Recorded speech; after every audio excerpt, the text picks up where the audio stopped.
Now, I cannot begin to tell you how crazy this is. You just sort of want to scream. It's so exciting. There's just nibs everywhere. So I'm going to talk about some of my favorite nibs.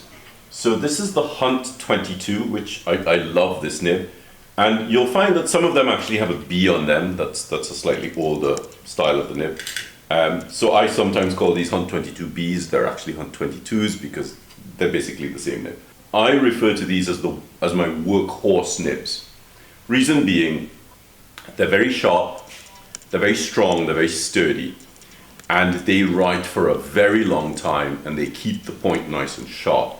So I call these my workhorse nibs. So these Gillott 303 nibs are really fine. They are probably the finest line that you will get out of a pointed flexible metal nib.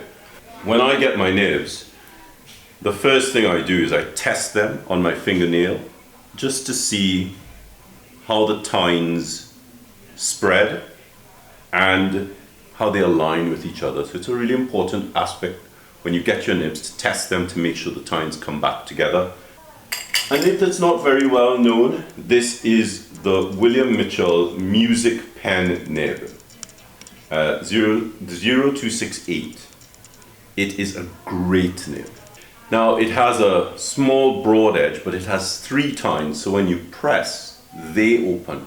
I use this for really large copper plate script, and when I say large, I mean sort of a 2 centimeter to 3 centimeter X height, really big writing.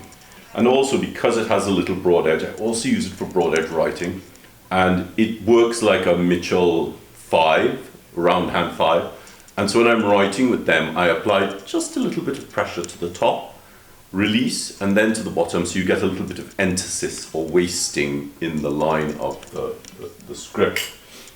I mean, there's so much to choose from here. There's so many nibs. Oh